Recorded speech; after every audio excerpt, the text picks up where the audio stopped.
So let's talk about the warm-up and then little speech. Then we're going to talk about geometric sequences. Today is the last day of content in Algebra 1. Last day of content for the whole year. Last day of content for the entire year.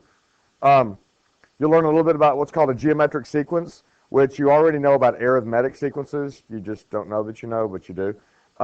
We also called it nth term. That's what an arithmetic sequence was. Yeah. And then today we're going to do geometric sequences, which are a little bit different. And then we're going to watch a little speech, and then we're going to do our classwork. And starting tomorrow, we begin the push. Starting tomorrow, we start the push. Okay? Yep. So here we go. Coal, the mineral, I guess, not the person, was once a booming industry in central Pennsylvania. However, the industry has begun to decline. In the year 1950, about 600,000 people were employed in the local coal mine. Since then, the number of coal miners has declined by 5% every 6 years. How many coal workers were employed in the year 2010? Now, right off the bat, I want you to create an equation that represents this. Is this linear or exponential? It is exponential. How do we know it's exponential? Because it is a percent decrease. Oh, and by the way, it's a decrease. So when we write that equation, our equation starts with y equals starting point times 1 plus or minus the rate to the x or number of years. Oh gosh, what was I going to say? Exponent. Power, that's what I was looking for. Wow. Okay, so here we go. So what's our starting point? 600,000 people. Is it decay or growth? It is decay, so it's 1 minus. What is the rate of decay? 0.05. Now we get to the year. Now here's the thing. The number of coal miners has declined 5% every 6 years. So how many years are there from 1950 to 2010? 60. How many 6-year intervals? There are 10.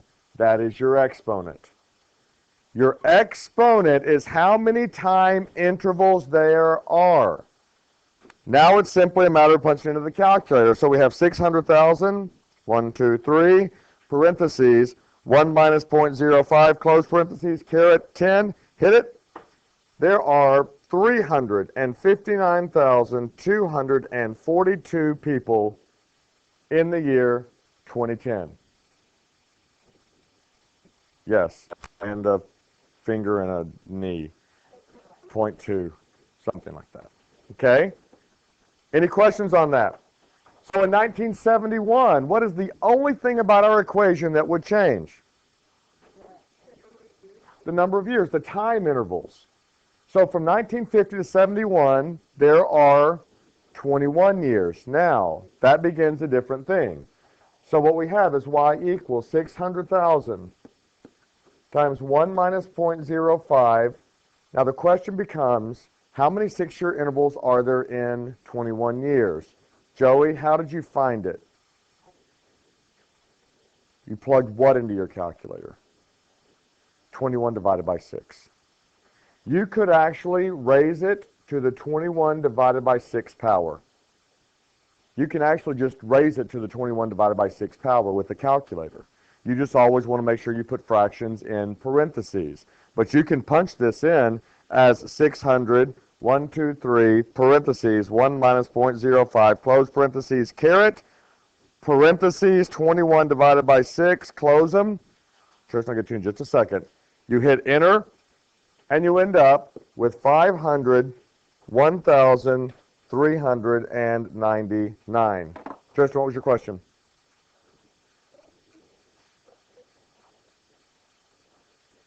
What is 21 divided by 6? Then why are you asking me that?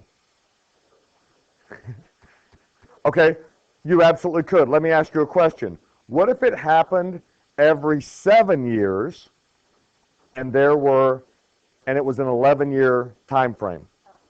What's 11 divided by 7? Punch it in your calculator. What's 11 divided by 7?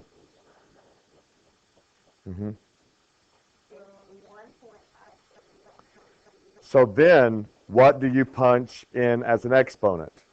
11 divided by 7. Okay? It's always the total number of years divided by how often it's happening. Okay? So, Tristan, to your point, yes, you could have just done 3.5, but I need you to know how to do it if it's not a good number.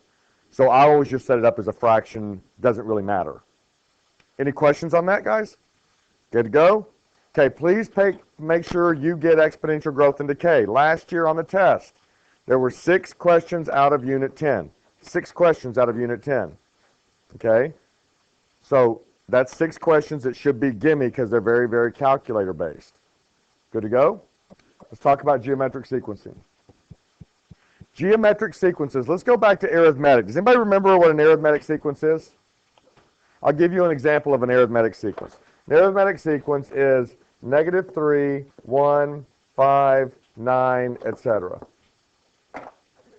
It's a pattern. What's the pattern? You're adding 4 each time. Arithmetic simply means through addition or subtraction. Arithmetic. So from each number to the next, you're simply adding a number. And you can determine the nth term. Does anybody forget how to do this? Because I can give you a quick refresher. Okay, for nth term, you take your pattern. You make that weird pie chart where you put 1, 2, 3, 4, and n on the left.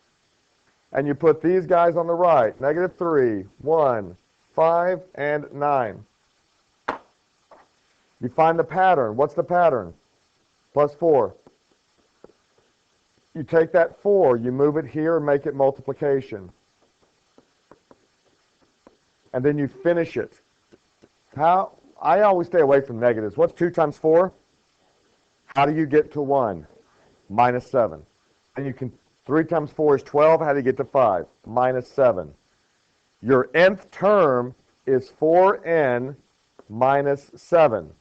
4 times whatever number you're looking for minus 7. The pattern continues the entire way through.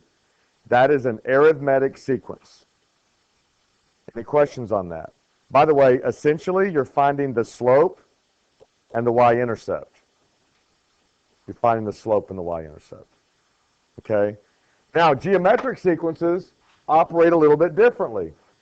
The way a geometric sequence operates is you're not adding to get from one number to the next.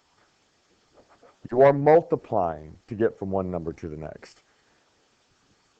Through multiplication, how do you get from -2 to -4? Times 2. How do you get from -4 to -8? Times 2. Times 2. Therefore, the next 3 terms are -32, -64, and -128. Yes, sir. Exactly like an exponential function.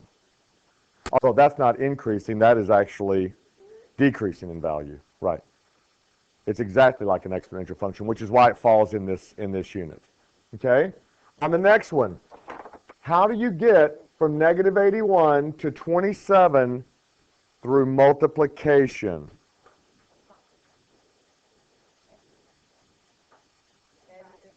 It is a fraction. Do you want to know how you get to the fraction?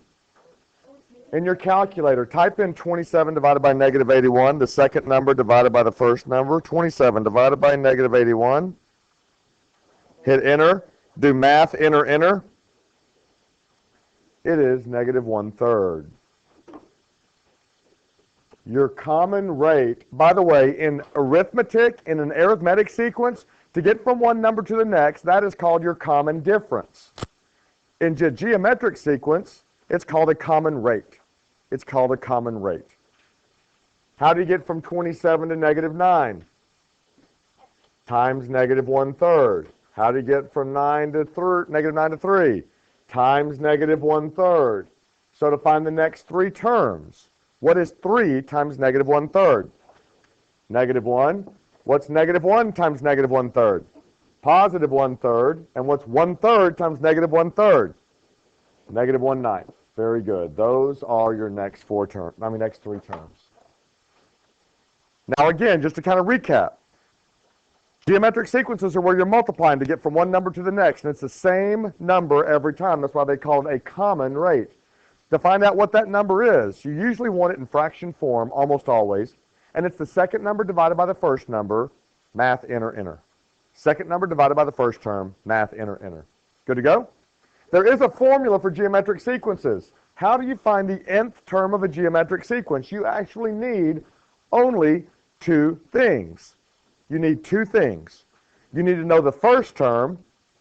That is referred to in the formula as A1. A sub 1 is the first term in the sequence. And the R is the common rate. The R is the common rate, or the common ratio. Doesn't really matter which one you call it. So in number 3, do we already know the first term? We do. The first term is the first number there. It's 100, yay. What number, bless you, are we using to get from one number to the next in this particular example? You cannot use division. Times 1/10. To get from one number to the next, we are multiplying times 1/10. We are multiplying times 1/10. And that holds true on all of them. Therefore, it's a common rate. So here is our nth term. Here is our nth term. This is the rule. The nth term of this sequence is A sub 1, which is our first term, 100, times our common rate, 1/10, to the n minus 1 power. Now you go, well, that's not a very easy looking formula, but it really is, because I'll tell you what you do. If I ask you guys to find the 200th term in this sequence, all you're really going to do in your calculator is type in 100, parentheses 1 divided by 10, caret 199, because I want the 200th term. And 200 minus 1 gets us 199. And then you just hit enter in your calculator, and it gives you that number. All a formula is intended to do is get you an easy way to get where you're going without having to list out all 200 numbers to do it. That would kind of stink. Okay? So see if on number 4 you can write me a formula for the nth term, please. See if on number 4 you can write me a formula for the nth term of that particular sequence. Identify the first term, identify the common ratio, plug it in.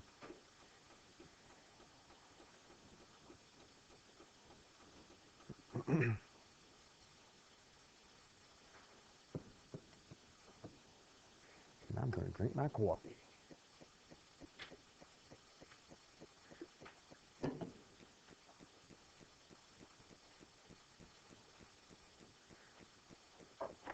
What's the trick on finding the common rate? Second number divided by the first number. What is 8 divided by -2?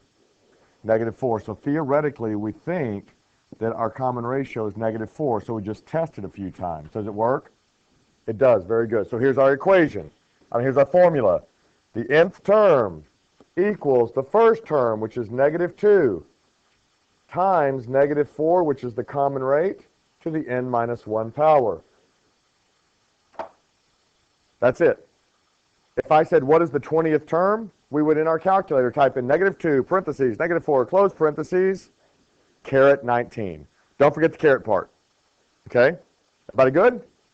All right, next couple. Given the first term and the common ratio, find the first 4 terms.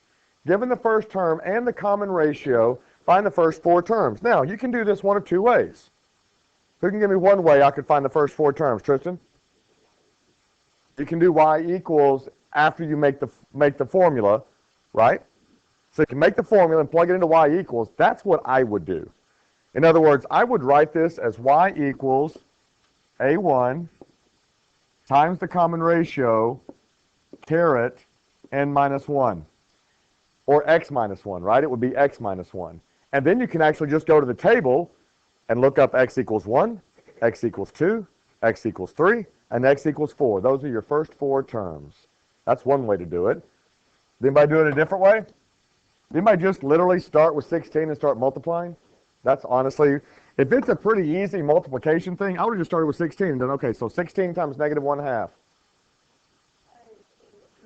Negative 8 times negative 1/2. 4 times negative 1/2. Negative 2. Ta-da. Math. Okay? Same thing on the second one. I start with A1, which is my first term. What's negative 2 times 3? Negative 6. Negative 6 times 3? Negative 18. Negative 18 times 3? Negative 54. Now, on the missing terms in a geometric sequence, we're going to do those on extension day. You do not really need them. Okay? If you get curious, try them. But it's not something you're going to see on the EOC. It's kind of advanced geometric sequencing. It's really more stuff you're going to see in geometry. If you're interested, you're welcome to do it. By the way, what that also means, you're only doing 1 through 10 on your classwork. On your classwork, I only need you to do numbers 1 through 10, 11 through 14 will also be on the extension day. Okay? Any questions on that? Everybody good? All right, so because today was brief, I have a video I want you to watch. Yes.